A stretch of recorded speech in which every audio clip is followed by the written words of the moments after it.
Have you ever stood in the middle of your own life and felt like a stranger there? Like you were watching yourself from somewhere far away, moving through rooms, through conversations, through days, but not really present in any of it? That feeling, that strange, unsettling distance between you and everything you thought you knew is not a malfunction. It is not a sign that something has gone terribly wrong, and it is definitely not a reason to panic. What if I told you that feeling might be one of the most important signals your entire existence has ever sent you? What if that disconnection, that sense of being unmoored, that quiet terror of not recognizing the life you built, what if all of that is actually the first tremor of something magnificent trying to break through? I want to talk to you today about something that changed the way I understand everything. And I mean everything. The way I understand collapse, the way I understand transformation, the way I understand the chaos that sometimes descends on a life without warning and tears apart everything that felt solid. I am going to walk you through a concept that lives at the intersection of quantum physics, biology, and the deepest patterns of human transformation. Not because I want to impress you with science, but because once you see this pattern, you will never be able to unsee it. And more importantly, you will never again be able to look at the hardest seasons of your life the same way. But before we get there, I need you to do something for me. I need you to just stop for a second. Stop scrolling. Stop half listening. Bring yourself fully into this moment, because what I am about to share with you has the potential to completely reframe the story you have been telling yourself about why things are falling apart. And that reframe might be the very thing that saves you, not from the difficulty. You cannot be saved from the difficulty, but from the misinterpretation of it, from the crushing belief that breakdown means failure, from the lie that says if your life is in chaos, you must have done something wrong. Here is the truth that physics, biology, and lived human experience all converge on. Breakdown is not the enemy. Breakdown is the mechanism. And until you understand that at the level of your bones, at the level of your gut, not just your intellect, you will keep fighting the very process that is trying to transform you. Let me start with something that most people never think about because it happens so far below the threshold of conscious awareness that we take it completely for granted. Right now, at this exact moment, as you sit or stand or lie wherever you are in this world, your body is conducting somewhere in the range of 330 billion cellular transactions every single second. 330 billion. That number is not a metaphor or a poetic exaggeration. It is a conservative figure from the field of biochemistry. 330 billion moments per second where molecules are deciding whether to bond or separate, where proteins are folding themselves into precise three-dimensional shapes that allow them to perform incredibly specific biological functions, where electrical signals are racing through neural pathways, choosing routes that determine whether you remain conscious, whether you feel, whether you think, whether you exist as a continuous experience of self. And the margin of error in all of this, practically zero. We are talking about temperature tolerances measured in fractions of a degree. pH shifts so small they would barely register on any instrument you have ever used. If the biochemical environment inside your cells drifts even slightly outside its extraordinarily narrow window of tolerance, the cascade of consequences can be catastrophic. And yet, moment after moment, day after day, decade after decade, this system coordinates itself with a precision that no human engineering has ever come close to replicating. All of it happening without any conscious direction from you, without any instruction you consciously issued, without any plan you deliberately made. Think about that. The most breathtakingly complex self-organizing system in the known universe is running inside you right now, and you have been treating it like background noise while you worry about whether you said the wrong thing in a meeting last Tuesday, while you replay an argument from 2 years ago at 2 in the morning, while you measure your worth against metrics that were handed to you by a culture that has no idea what you are actually made of. This is not a criticism. It is just a reminder of scale. You are not small.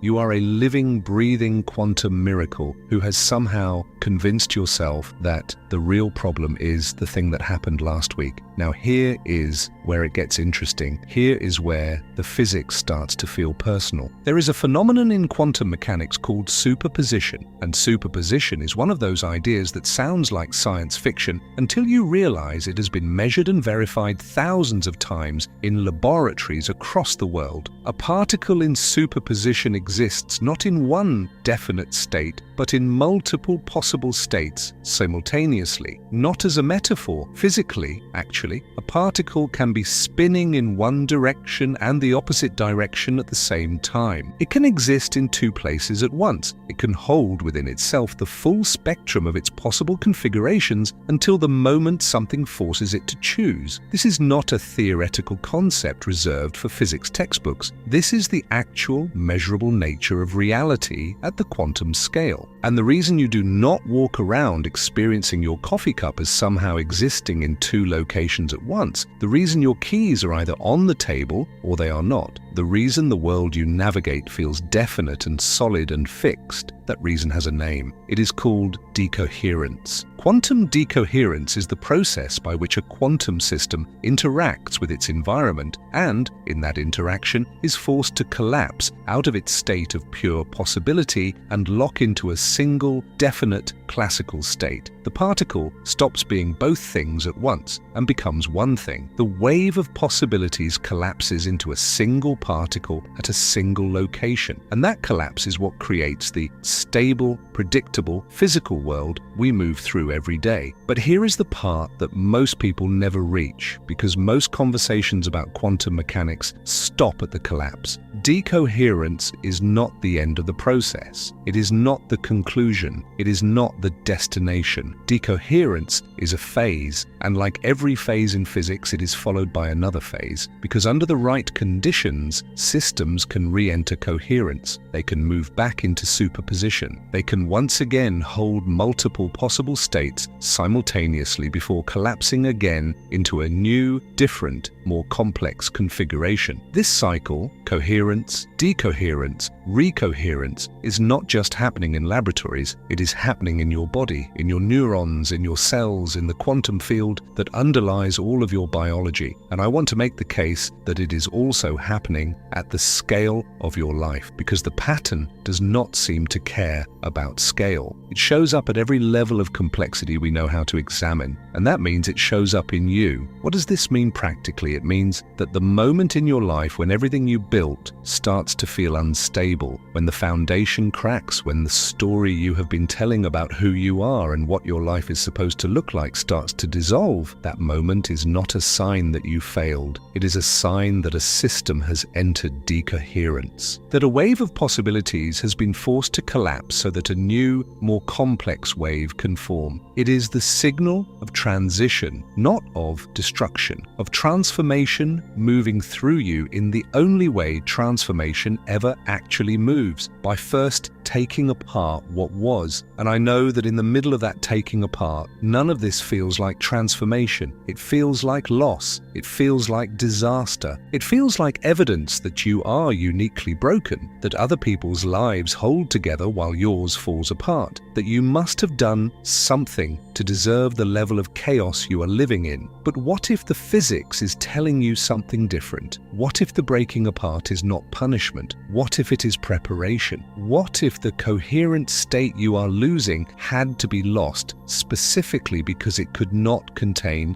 what is trying to emerge? Stay with me, because what I am about to walk you through is going to make this real in a way that abstract science cannot. We are going to get into the biology. We are going to get into lived experience. And we are going to build a framework that changes the way you navigate everything that feels uncertain right now. The question I want you to hold as we move through this together is not how do I make this stop? The question is, what is this breakdown making possible that stability never could? In 2020, a research team out of UC Berkeley published a paper that was technically about photosynthesis. On the surface, it seemed like highly specialized scientific work and the kind of thing that would be discussed at academic conferences and then quietly filed away. But the implications of what they found reached far beyond the biology of leaves. What they demonstrated was that biological systems, including the neural networks inside the human brain, can operate in states that functionally resemble quantum superposition for brief but measurable windows of time, before environmental interaction forces them to collapse into a single, definite outcome, before decoherence sets in. In simpler terms, when a photon of light enters a leaf and makes its way toward the reaction center, where photosynthesis actually happens, it does not take one path. It takes every possible path simultaneously. The system holds all of the possible routes in superposition at once and collapses only into the most efficient one at the exact moment of energy transfer. The leaf is not making a slow, linear decision. It is exploring all of its futures at once and choosing the most aligned one in the instant of action. Now, the Penrose-Hameroff theory, named after physicist Roger Penrose and anesthesiologist Stuart Hameroff, proposes that something functionally similar might be happening inside human consciousness, specifically inside the microtubule structures within our neurons, not constantly. Quantum states in the warm, wet, electrically active environment of a living brain are extraordinarily fragile. They do not persist for long, but during specific processes, particularly those involved in decision-making, in moments of creative breakthrough, in instants of what we might call insight, the brain might be briefly accessing something like quantum superposition, holding multiple possible states, multiple possible thoughts, multiple possible realities simultaneously, before collapsing into the one that becomes conscious experience. And if that is true, if consciousness itself operates through cycles of coherence, collapse and recoherence, then maybe the large-scale pattern of your life is not separate from that process. Maybe it is an expression of it at a larger scale. Maybe when your life enters a period of radical instability, it is not a departure from the laws of nature. It is those laws playing out at a level you can actually see and feel. Here is what conventional psychology and neuroscience do well. They map the chemical reality of breakdown. When your life destabilizes, cortisol rises, dopamine regulation gets disrupted, the reward pathways that normally give you a sense of meaning and forward momentum stop functioning the way they used to. Sleep architecture changes. The prefrontal cortex, the part of the brain responsible for planning, for impulse control, for the kind of strategic thinking that helped you build the life you had, starts going offline in moments of stress, leaving you feeling reactive, confused, and overwhelmed. All of that is real. All of that is measurable. All of that deserves acknowledgement. But classical neuroscience, for all of its extraordinary power, operates inside a framework that treats consciousness as a product of chemistry. Fix the chemistry, the theory goes, and you fix the experience, and that model works. For a lot of things it works beautifully, but it leaves a crucial question unanswered. Why does the deepest, most lasting personal transformation almost universally follow not a period of gradual improvement, not steady incremental growth, but a period of total collapse? Why do the people who report the most profound shifts in their lives, in their values, in their sense of what is real and what matters, almost universally describe going through something first that felt like dying? Why do ecosystems, economies, evolutionary lineages, and individual human lives all seem to follow the same pattern? Stable state, radical destabilization, reorganization into higher complexity. Conventional science has names for this pattern at different scales. In economics, it is called creative destruction. In evolutionary biology, it is called punctuated equilibrium. In thermodynamics, it is called a phase transition. But naming a pattern is not the same as explaining it, and quantum mechanics offers something that those descriptive terms do not. It offers a framework for understanding why the breakdown is not an interruption of the process, why the breakdown is the process. When a system is in coherence, when it is holding multiple possibilities in superposition, it has access to a vast field of potential futures. It is not locked into one trajectory. It is open, exploratory, fluid, but coherent coherence cannot last indefinitely because the system exists inside an environment, and environmental interaction inevitably forces decoherence, forces the collapse, and in that collapse most of the possible futures stop being real, they are eliminated. The system locks into one definite state, one definite path, and that locking in is stability. It is the stable, functional, coherent life you built. The relationship structure, the career framework, the identity architecture, the belief system, the way of interpreting what is happening and what it means, that is your classical state, your definite, observable, functional reality. And it works until it doesn't, until the environment shifts enough, or the internal pressure builds enough, or the gap between who you are becoming and who the structure allows you to be grows wide enough that the structure cannot hold anymore. And when that happens, you do not gradually shift into a new structure. You decohere. The wave collapses. The possibilities you were not accessing in your stable state begin to re-emerge, but they emerge through chaos, not through clarity, because that is how decoherence feels from the inside. Not like liberation, not like expansion, like disintegration. And here is the absolutely critical thing I need you to understand. The space between your old coherent state and your new coherent state, that gap, that free fall, that unbearable in-between where you have no stable ground and no clear direction and no map that makes sense of where you are, that gap is not emptiness. That gap is where you are actually becoming something. That gap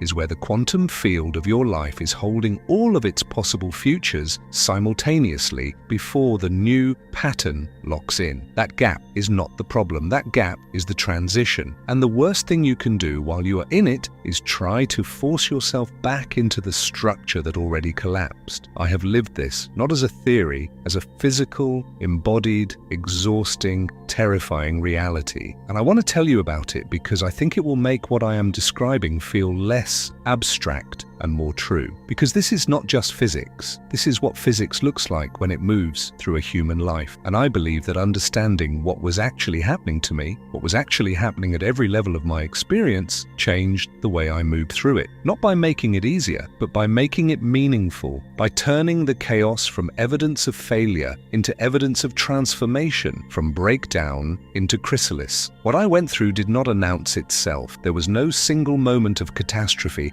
no clear event I could point to and say, that is when it all changed. It came slowly, like water rising in a room you did not realize was sealed. And by the time I understood how deep it had gotten, the structures I had built my entire adult identity around were already dissolving faster than I could hold them together. The relationship, the career, the sense of purpose, the very way I understood what effort was for and what success meant. All of it at once, going soft around the edges and then collapsing inward. And the more I tried to stabilize it using every tool I had ever learned, the more confused and lost I became. Because the tools I had were built for a reality that no longer existed, and I was trying to use them to navigate a territory that had no map. I was 22 years old when I first experienced what I now understand was a full-scale quantum transition. At the time, I had no framework for it. I had no language that fit what was happening. I had a relationship that had been stable for 3 years. I had a career that was progressing exactly according to the script I had been handed. Promotions arriving on schedule, salary moving in the right direction, a clear sense of the path ahead and of who I was supposed to become by following it. And then, in the span of about 3 weeks, something beneath the surface of all of it began to shift. The relationship did not end dramatically. There was no single explosion of conflict that blew it apart. There was just a slow, terrible recognition that what I had called love had largely been function, that we had been building a future together that fit the story we had agreed to tell, but not necessarily the truth of who either of us actually was. And once I saw that, once I could not unsee it, the structure could not hold. It ended, and I told myself, okay, this is painful, but I still have my work. I still have my competence. I still have the identity of someone who is good at what they do. I will focus there and get through this, except I could not. Because the moment the relationship structure fell, something happened that I did not expect. The cracks in everything else became visible. The framework I had been using at work, the metrics, the optimization, the efficiency-focused paradigm that had made me effective, suddenly felt hollow in a way I could not explain. I did not just lose motivation. Motivation implies a resource that got depleted and might come back. What I lost was the ability to care about the variables I had been optimizing for. Not because I was depressed, though depression came later, but because the entire framework felt suddenly, obviously, undeniably false. Like I had been playing a game very skillfully without ever questioning whether the game was worth playing. By the second month, I was barely present at work. I would sit at my desk and the tasks would feel like they were written in a language I no longer spoke. The same tasks I had completed thousands of times before. The same systems I had built and maintained and improved for years, and I could not reach them. My manager noticed, my colleagues noticed. I became the person who used to have all the answers and now had nothing to contribute, and the shame of that was enormous, because my competence had been one of my most fundamental identities. Take that away and what was left? So I did what any person who has spent their life problem solving would do. I tried to solve it. I made lists. I broke the problem into components. I identified the variables and tried to manipulate them toward a better outcome. I read everything I could find on recovery from grief, on rebuilding motivation, on getting through difficult transitions. I built systems for managing my mental state the way I had built systems for everything else in my life, and none of it worked. Worse than not working, every attempt to apply a solution made me feel more disoriented, more lost, more frightened that something had broken inside me that was not fixable. It took me months to understand why. The tools were not the problem. The tools were excellent. The problem was that I was trying to solve a transition using tools designed for a stable paradigm. And a transition is not a problem inside a paradigm. A transition is the paradigm itself changing. You cannot use the old maps to navigate a territory that no longer matches the old maps. The maps are not wrong. They accurately describe a country that no longer exists, and no amount of skill or effort or willpower can make them work in a different country. The moment of real shift came not from a therapist's office or a self-help framework. It came from a paper I stumbled across on phase transitions in complex ecological systems. A paper about how forests, ocean ecosystems, and biological communities reorganize after major disturbances. And I want to tell you what it said because it changed everything for me. The paper described a pattern that appears consistently across complex systems when they undergo fundamental reorganization. The transition between one stable configuration and another does not happen gradually.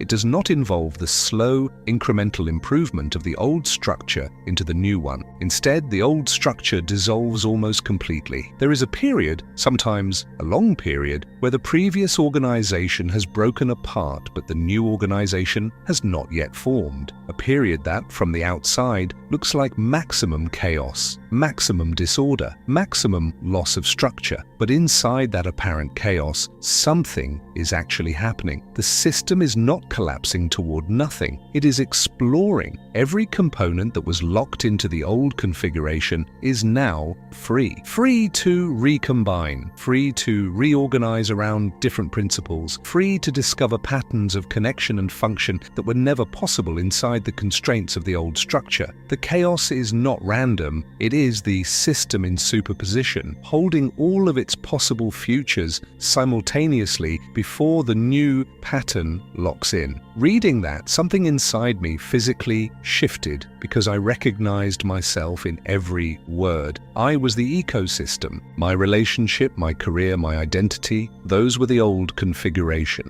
and I was not failing to hold them together. I was dissolving into the field of possibility that would eventually become something new. The breakdown was not the problem. The breakdown was the mechanism. And the reason my old tools were not working was not that I had forgotten how to use them. It was that they were coherent with a state I was no longer in. I had decohered. I was in the gap. And the gap has its own physics. That realization did not make the gap easier to be in. Let me be clear about that. I still spent months in that space of not knowing. Months of waking up and not recognizing the shape of my own life. Months of having fragments of insight that felt like they pointed towards something real, but not being able to act on them, not being able to build anything from them yet, because the structure that would support a new way of being had not formed. But what changed was the interpretation. I stopped reading the chaos as evidence of failure. I started reading it as evidence of transition. And that shift from breakdown as failure to breakdown as mechanism changed the quality of every day I spent in the gap. Not because the days became easier, but because they became meaningful. I want to tell you something else about that period, because I think it matters. In the middle of the dissolution, I started noticing something. Certain activities left me feeling more integrated, more coherent, not healed, not fixed, not back to normal, but momentarily more like myself, even though I had no clear sense of what myself was anymore. Long walks, writing with no particular goal or audience, conversations with specific people who did not need me to perform okayness or explain my situation or be further along than I was. These things helped in a way that nothing goal-oriented or solution-focused did, and I started paying very close attention to that, because those moments of temporary coherence were, I came to understand, the new pattern beginning to form, not all at once, not dramatically, but in brief flickers, like light through leaves, the new structure reaching toward existence, one moment at a time. Let me take you into the biology for a moment, because there is a phenomenon in developmental science that is one of the most breathtaking illustrations of what we have been talking about. And once you understand it, you will have a visceral, cellular level sense of what transformation actually requires, what it actually costs, and why the cost is worth paying. You know what a caterpillar is, you know what a butterfly is, you probably know that one becomes the other. But do you know what actually happens inside the chrysalis? Because most people imagine the caterpillar gradually sprouting wings, growing appendages, slowly and incrementally shifting from one form to another like a stop-motion animation. That is not what happens. What actually happens inside the chrysalis is one of the most radical biological events in the natural world. When the caterpillar seals itself inside, it does not begin to grow, it begins to dissolve. Its own immune system, the system that normally protects and maintains its biological integrity, turns on itself. Its organs, its muscles, its tissues break down into what scientists call imaginal soup, a formless, undifferentiated liquid of cellular material. Not caterpillar anymore, not butterfly yet, just raw biological potential without structure, without form, without function. To any measuring instrument you put to it, the system has moved toward maximum disorder. The organized caterpillar body is gone, maximum entropy, maximum chaos. From the outside, if you did not know what was happening, you might conclude that the caterpillar had simply died inside its protective casing, that something had gone terribly wrong, that the dissolution was the end. But it is not the end, because inside that cellular soup, something extraordinary is already in motion. Structures called imaginal discs, which were dormant and invisible inside the caterpillar body, which the caterpillar's immune system actually tried to attack and suppress during the caterpillar's lifetime, those structures activate in the dissolution. They begin to organize the soup, not into an improved caterpillar, into an organism that shares almost nothing with the caterpillar in form or function. An organism that can do things the caterpillar could never do. That can access dimensions of the world that the caterpillar could never reach. The wings do not grow out of the caterpillar's structures, they grow out of the spaces left by the caterpillar's dissolution. The breakdown was not the failure. The breakdown was the prerequisite. The caterpillar had to dissolve completely, had to become nothing before the butterfly could become possible, not because the caterpillar was not enough, but because the butterfly could not emerge from inside the caterpillar's limitations. It could only emerge from inside the caterpillar's dissolution. The entropy had to increase before the complexity could. The decoherence had to happen before the recoherence into a higher form of life. And here is what connects this to quantum mechanics. These biological phase transitions do not happen only at the scale of organs and tissues. They happen all the way down to the molecular level. example. When neurons in the human brain reorganize during learning, during recovery from trauma, during the kind of fundamental perceptual shift we call a paradigm change, they are not just changing which chemicals are present or in what quantities, they are changing quantum coherence patterns inside the microtubule structures within those neurons. The reorganization is quantum all the way down. When muscle fibers break down during intense physical training and rebuild stronger and more capable, the protein folding states that determine their structure depend on quantum tunneling effects. When a bone remodels itself after a fracture, breaking down old tissue and laying down new, the same quantum dynamics are in play. The macroscopic experience of breakdown that you have lived or are living right now, the relationship that ended, the career that collapsed, the identity that stopped making sense, the sense of self that dissolved, that experience is not happening only at the psychological level, it is resonating down through every level of your biology, through your cells, through your molecules, through the quantum field that underlies all of your physical being. Your entire system, from the scale of your conscious experience down to the scale of your subatomic particles, is undergoing coordinated decoherence. And that is not a malfunction, that is a caterpillar becoming imaginal soup. That is the breakdown that must happen before the butterfly.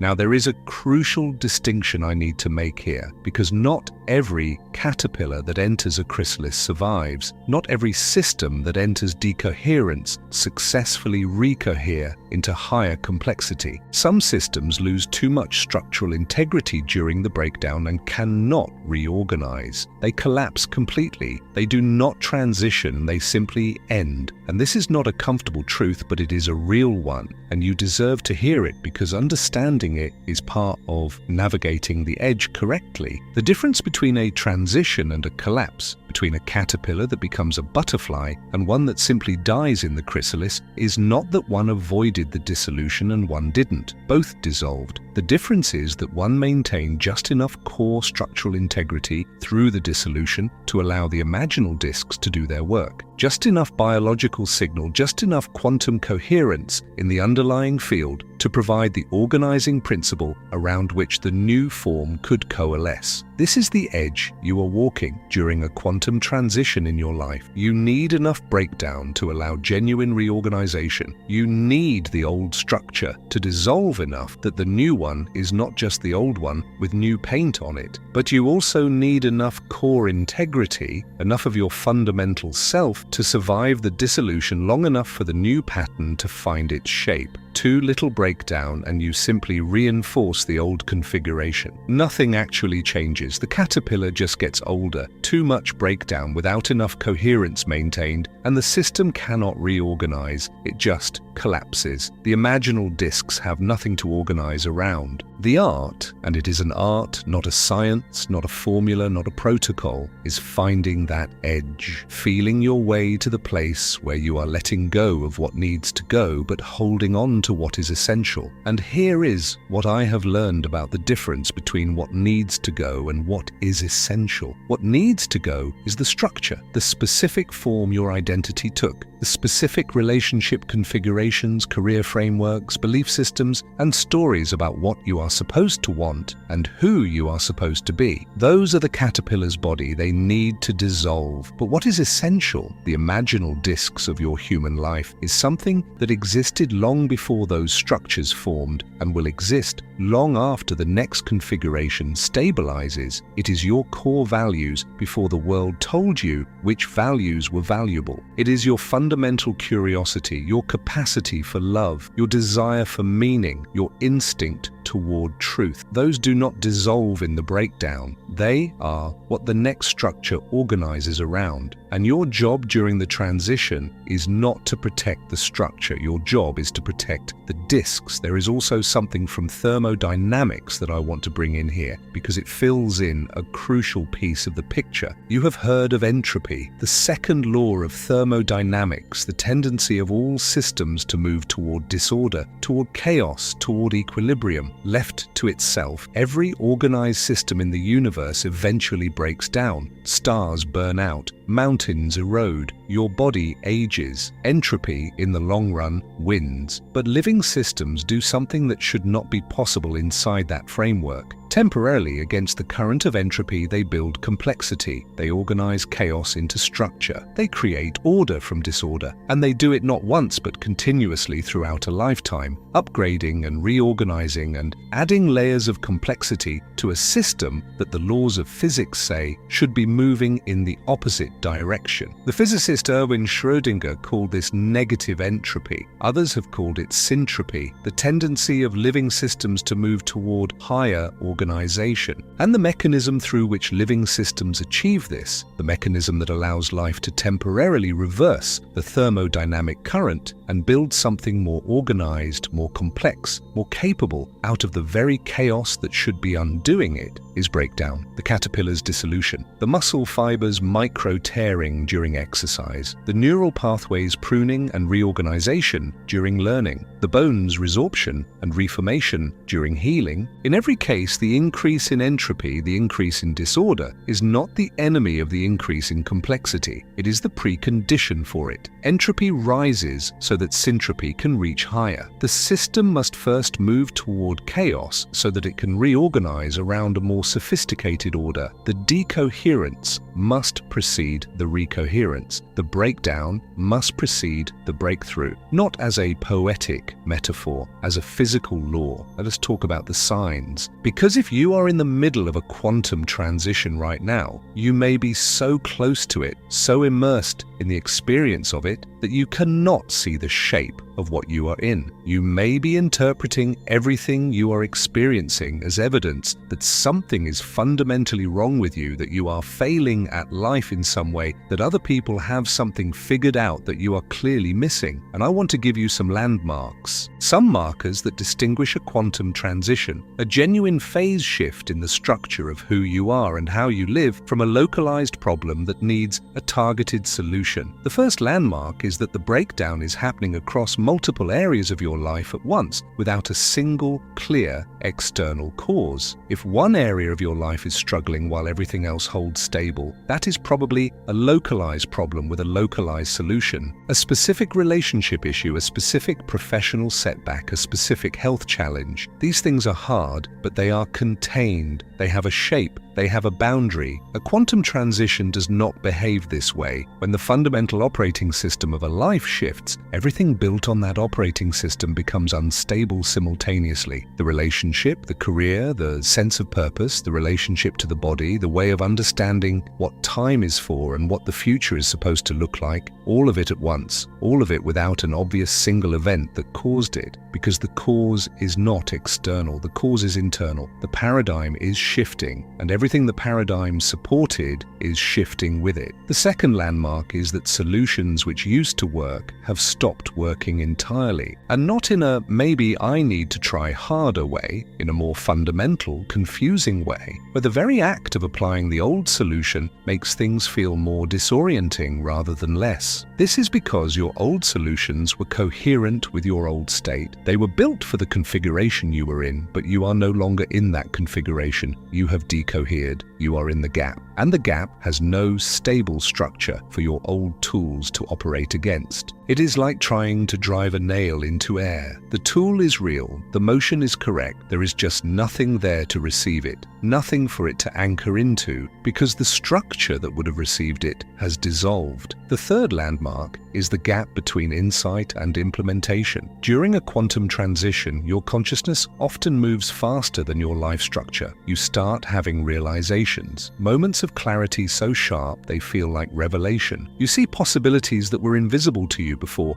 You understand things about yourself, about what you actually want, about what has been limiting you, with a directness that surprises you. But when you try to act on these insights, when you try to translate the vision into actual change in your actual life, the implementation fails. It slides off. It will not take hold. And this creates a particular kind of frustration that is unique to the transitional state. No knowing and not being able to do, seeing clearly and not being able to move in the direction you see. Not because the insight is wrong, because the structural support for the new paradigm has not yet formed. Your consciousness has transitioned. Your life scaffolding has not. The gap between them is exactly as uncomfortable as it sounds, and it is also exactly as meaningful. The fourth landmark is identity confusion that goes deeper than ordinary uncertainty. Not just not knowing what you want from a career or a relationship, but not being sure who is doing the wanting. The sense that the character you have been playing, the one with the specific history and the specific preferences and the specific way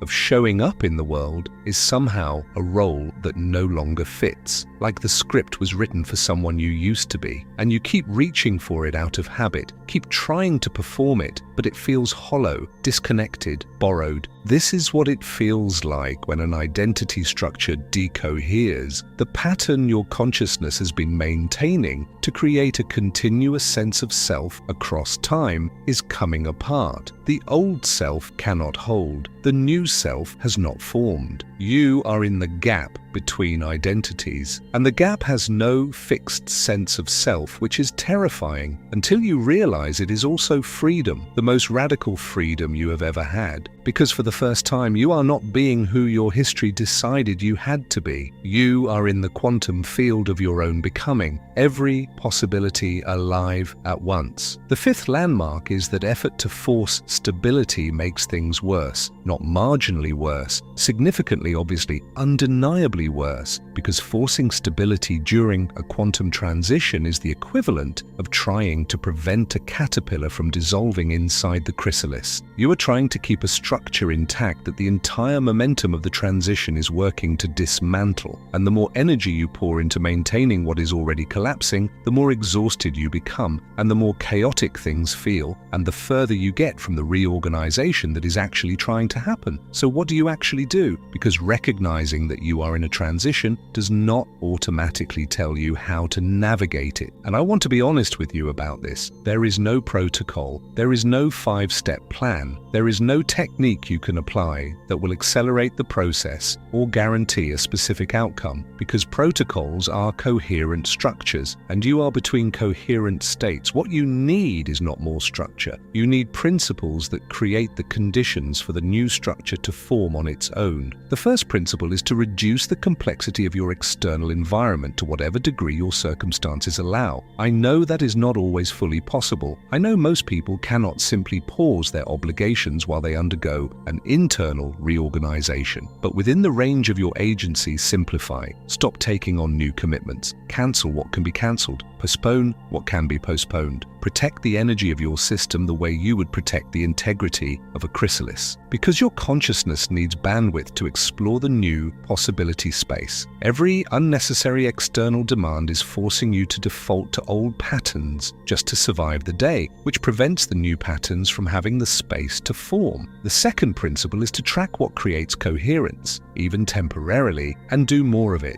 During the transitional period, certain activities will leave you feeling more integrated than others, not productive, not successful, not back to normal, just more coherent, more momentarily like yourself. Pay exquisite attention to what those activities are for you. They may not be what you expect. They may not be the things your productivity culture tells you should feel meaningful. They may be strange or quiet or physically simple. Whatever they are, pursue them without apology, because those brief windows of coherence are the new pattern beginning to form. Each one is a moment of recoherence, and moments of recoherence accumulated over time gradually build into the new, stable state. The third principle is to document every insight without trying to implement them by force. When you are in a quantum transition, your consciousness is accessing the new paradigm before the life structure that will support it has formed. The insights are real. They are pointing towards something true, but they cannot be acted on yet. Not because you are not ready, but because the structure is not ready. Write them down, record them, capture them in whatever form feels natural to you, because the insights you are having right now, the things you are seeing with sudden clarity that you you could not see from inside your old structure are the blueprint of what is coming. You may not be able to read the blueprint yet, but it is there, and when the new structure forms, those documents will become your map. You will look back at them and recognize that you knew, even in the middle of the chaos, exactly what you were becoming. The fourth principle is to find one person who has navigated a deep transition and come through it. Not someone who wants to fix you, not someone with a system or a program or a method, someone who has been in the chrysalis, dissolved completely, and is standing in front of you as evidence that what feels like dying is not dying, not a role model, a witness. Because during a quantum transition, the most stabilizing thing is not advice, it is recognition. Someone looking at you and saying, I see exactly what is happening to you, and I know from the inside of my own experience that it is survivable, and that something extraordinary is on the other side of it. That recognition can hold you when nothing else can. The fifth principle, the one I consider the most important and the hardest, is to trust the timeline over your emotional state. Because during a quantum transition, your emotional experience is a real-time readout of your current state. It is not a reliable indicator of whether you are on the right path. The days when you feel like you are finally emerging are not proof that you are almost through. The days when you feel like you have lost everything and made every wrong choice are not proof that you have failed. The emotional experience is fluctuating wildly because you are in a fluctuating state. What is stable is the process itself, and the process, for most people, in the acute phase of a genuine quantum transition, takes somewhere between 8 and 16 weeks to move through its most intense destabilization. Not indefinitely, not briefly, a specific window of time, 8 to 16 weeks of maximum chaos before the system begins to find its new configuration. If you are 2 weeks in and things still feel impossible, that is not evidence of failure. That is evidence that you are in week 2 of a process that may take 14 more. Let the timeline be what it is. Trust that the process has its own intelligence, and hold the question in front of you each day, not of how do I stop this, but of what am I becoming that could not have emerged from where I was. Because that question, what is this transition making possible, is the question that changes everything. It redirects attention from what is being lost to what is being opened, from what the old structure could give you to what only the new structure will be able to hold, from the caterpillar grieving its form to the imaginal disc doing its work. You are not broken. You have never been broken. You have been dissolving. And dissolution at the quantum level, at the biological level, at the human level, is not the end of the story. It is the condition for a story so much larger than the old one that the old one could never have contained it. I have been through this twice now, once in 2019 and once more recently, right now as I speak these words to you. And I will tell you what I can tell you from standing in the second one with the knowledge from the first. It does not get easier. The dissolution still feels like dissolution. The uncertainty still feels like uncertainty. The gap between knowing and being is still exactly as wide and as uncomfortable, but something is different. The difference is that this time I am not fighting it. I am not trying to force my way back into a structure that already chose to dissolve. I am not trying to make the chaos legible before it is ready to be. I am allowing it. I am in the chrysalis, and I know what the chrysalis is for. And that knowledge that the breakdown is the mechanism and not the enemy is the thing that makes it navigable, not comfortable, not painless, but navigable. And I believe you can navigate it too. I believe that if you are in the middle of something that feels like free fall right now, if your life has entered a period of radical destabilization that you did not plan for and cannot fully explain, you are not uniquely broken. You are not being punished. You are in transition. And on the other side of the transition is a version of your life and a version of yourself that your current structures could never have produced, because the new paradigm cannot be extracted from the old one. It can only emerge from the space left by the old one's dissolution. You do not become a butterfly by improving the caterpillar. You become a butterfly by trusting the chrysalis. If what you have experienced in this video resonated somewhere deep inside you, if you recognized yourself in the patterns we explored, if something in you shifted even slightly toward understanding your own collapse as transformation rather than failure, share this message. Because somewhere in your world there is someone who is in the middle of the most frightening experience of their life and has no framework for understanding what is happening to them. Share this with them. It might be exactly the thing that keeps them from forcing themselves back into a structure that needs to dissolve. Subscribe to this channel so you do not miss what comes next, because we are just beginning. We are going deeper into the quantum field of consciousness, into the biology of transformation, into the lived experience of what it means to become. Leave a comment below right now. Tell me where you are. Write "in transition" if you are in the middle of it. Write "I emerged" if you are on the other side and you can look back. Your story matters not just to you, but to every single person watching this who is trying to understand the shape of what they are in. The field is alive, the transition is real, and you are not navigating it alone.